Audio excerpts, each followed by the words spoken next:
Every story we tell is a journey, a thrilling adventure that will keep you hooked from start to finish. Before we begin, let us know where you're watching from. We love seeing our community come together from all around the world. And don't forget, hit that subscribe button and turn on notifications so you never miss a story. Tomorrow, we have a special story just for you.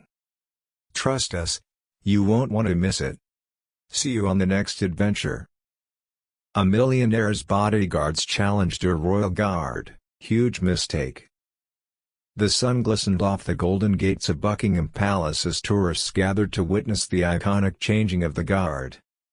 Among them, a luxurious black Rolls-Royce Phantom pulled up to the palace entrance. Stepping out was Richard Caldwell, a billionaire businessman known for his aggressive leadership and larger-than-life personality. Behind him, 4 towering bodyguards in black suits and sunglasses flanked him like shadows. Their presence alone exuded authority, the kind that money buys. As Caldwell adjusted his expensive cufflinks, he barely glanced at the massive crowd. He wasn't here for sightseeing. The group approached the restricted entrance of Buckingham Palace, a path reserved strictly for royalty and authorized personnel.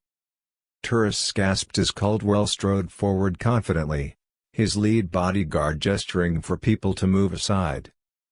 The guards at the main entrance remained still, their discipline unshaken. As Caldwell and his entourage reached the gate, a royal guard stepped forward. Dressed in his red tunic and towering bearskin hat, he blocked their path without saying a word. The businessman barely acknowledged him, assuming his team would handle the situation. The lead bodyguard, a massive man built like a professional fighter, took a step forward, towering over the guard. With a smirk, he gestured toward Caldwell. "Mr. Caldwell doesn't wait in lines. Open the gate." The tourists, now fully engaged in the confrontation, held their breath. The royal guard didn't move. His rifle rested firmly against his shoulder, his expression unchanging, his posture unbreakable. For the first time, Caldwell turned his attention to the guard, an amused smirk curling on his lips. "I don't think you understand who I am," he said smoothly. The guard remained silent. The billionaire chuckled, adjusting the diamond-studded watch on his wrist. "I make one phone call, and you're out of a job." Still, no reaction. The tension in the air grew thicker. The crowd murmured in anticipation. That was when the bodyguards made a mistake. One of them took a step forward, his broad shoulders brushing against the royal guard. The tourists gasped. The royal guard finally moved. The moment the bodyguard's shoulder brushed against the royal guard, the energy shifted. It was subtle, but those who had served in combat or high-security roles would recognize it instantly. A line had been crossed. The royal guard reacted immediately. With a sharp, precise step forward, his polished boots slammed against the pavement, sending a powerful message without a single word.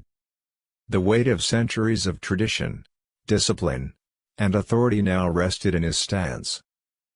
Then came his voice. Deep, unwavering, and booming across the palace courtyard, he issued a single, chilling command. "Stand back."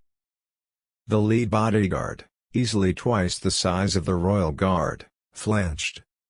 It was barely noticeable, but for a split second, the sheer force of the command had caught him off guard.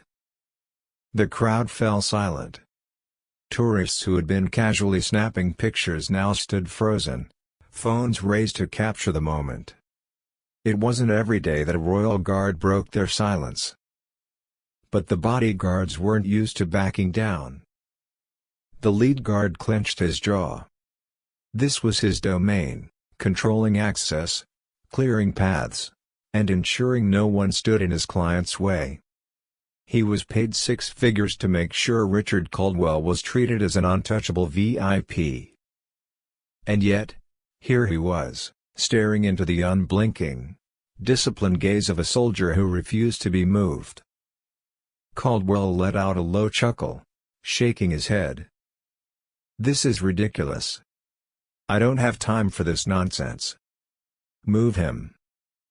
His tone was casual, as if he was dismissing an incompetent waiter. The command was for his men, not a request, but an order. The lead bodyguard, reassured by his employer's confidence, turned back to the royal guard with a smirk. A second mistake.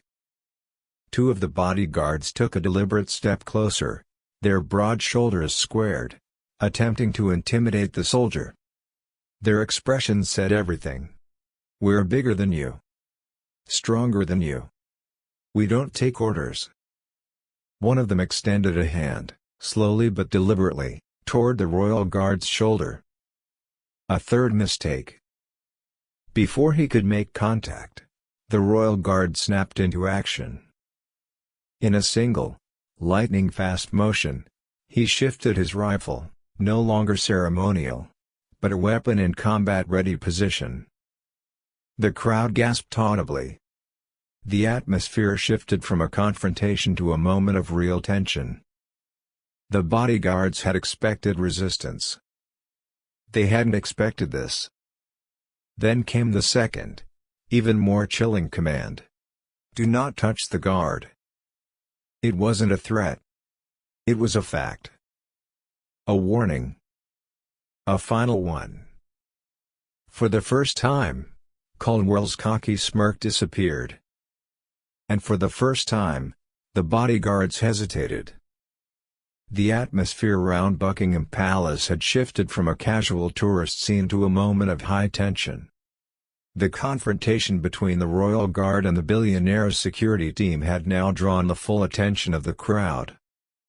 Phones were raised in every direction, recording what was quickly becoming a viral moment in the making. Caldwell, however, was not a man accustomed to being denied. His entire life, money and power had granted him access to anything he desired. But today, for the first time, he was standing in front of someone who didn't care about his wealth, his influence, or his reputation. His jaw clenched as he looked at the royal guard, who remained unmoved, unshaken, unbothered. The billionaire ran a hand through his slicked-back hair, growing frustrated. "You do realize who I am, right?" he asked, his voice dripping with arrogance. The royal guard did not answer. "I make one call, and you're out of a job by tomorrow." Still, nothing. The crowd whispered in anticipation. Would the soldier react? Would Caldwell finally get his way? Instead, the royal guard stood firm. Caldwell let out a low chuckle, shaking his head in disbelief. He turned to his lead bodyguard, irritation growing in his voice. "Move him." The bodyguard hesitated. The entire team had expected a regular security officer, someone they could pressure, someone who would be intimidated by authority. But now, they were realizing their mistake. The royal guard wasn't like any security detail they had encountered before. His stance, his posture, everything about him screamed military discipline. The way he had shifted his rifle into position wasn't for show, it was a warning. And in their line of work, they recognized when a warning was real. Still, Caldwell refused to back down. "I don't have time for this. Do I need to call the palace? Maybe I should talk to someone in charge?" Still, the royal guard did not move. The crowd was dead silent now, fully engrossed in the moment. For the first time, Caldwell realized he had lost control. This wasn't about money anymore. This was about discipline. And no amount of wealth or power could buy that. The standoff between the Royal Guard and Caldwell's security team had reached a boiling point. The tension was so thick, no one in the crowd dared to speak. The billionaire had spent his entire life surrounded by yes men, people who bent to his will.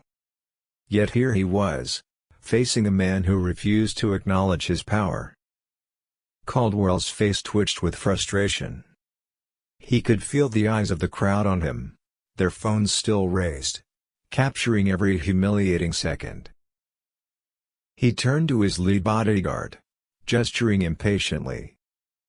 "Are you really telling me you're letting one guy in a red coat stop us?" His voice was sharp, but beneath it was something new, uncertainty. The bodyguard hesitated. He was paid to protect Caldwell, to get him whatever he wanted, but right now, he wasn't sure what to do. The Royal Guard's stance hadn't changed. But something in his eyes sent a clear message. You are out of your depth. Then, the situation escalated even further. Another Royal Guard appeared. Then another. Then another. Within seconds, a small squad of guards and armed security officers from the Palace Protection Group stepped forward. Their presence was immediate and overwhelming. Caldwell took a small, instinctive step back. He hadn't expected this. One of the new guards, clearly a senior officer, stepped forward and addressed Caldwell directly. "Sir, you are interfering with palace security. This is your final warning. Step back immediately." The billionaire's cocky demeanor faded completely. He glanced at his bodyguards, normally a source of confidence, but even they looked hesitant now. They weren't just facing one Royal Guard anymore. They were facing an entire force trained to deal with high-level security threats. And for the first time in his life, Caldwell had no control over the situation. His lips parted, as if about to protest, but he thought better of it. His hands balled into fists. He adjusted his suit jacket. Then, without another word, he turned away. "Let's go," he muttered. His bodyguards hesitated but eventually fell in line, following him back toward his Rolls-Royce. The Royal Guard remained standing, his posture unchanged. As if nothing had happened. As Richard Caldwell and his team retreated from Buckingham Palace, the air around them was heavy with tension. The usually confident billionaire walked in silence, his face tight with frustration. His bodyguards exchanged uneasy glances, realizing that their failure to handle the situation had serious consequences. They had been hired to control environments, to ensure Caldwell always had the upper hand, but today, they had been powerless against one unshakable soldier. And now, the consequences were about to unfold.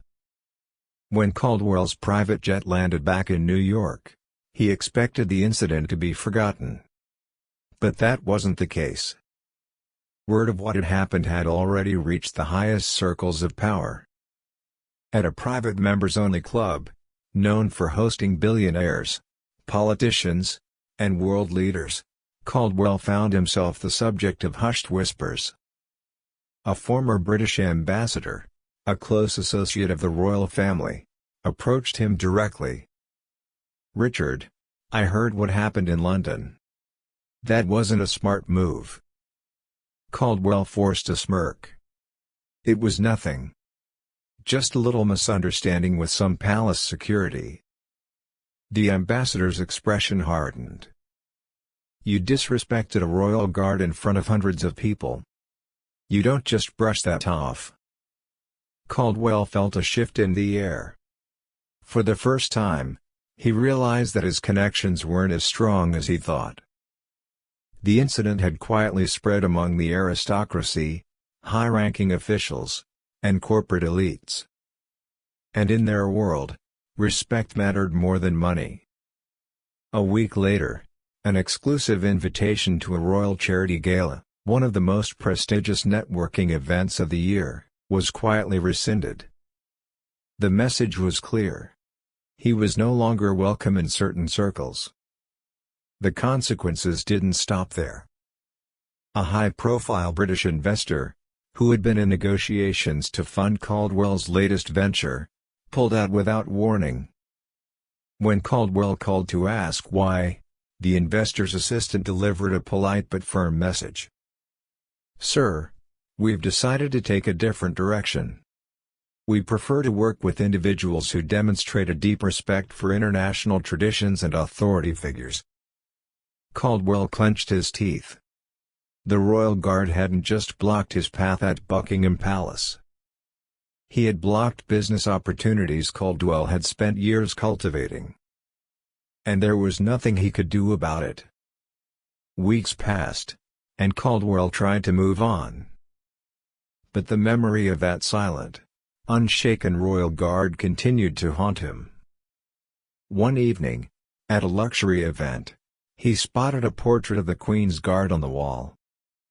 For a moment, he was back in London, standing in front of that soldier. He could still feel the weight of that cold, disciplined stare. The realization hit him like a punch to the gut. For all his wealth, all his power, he had been dismissed like he was nothing. And that was a loss he could never buy his way out of. Do you think the millionaire should have received special treatment? Or did the Royal Guard do the right thing? Comment below. If you enjoyed this story of discipline versus power, hit the like button to support real-life heroes. Don't forget to subscribe for more incredible true stories of bravery, duty, and honor.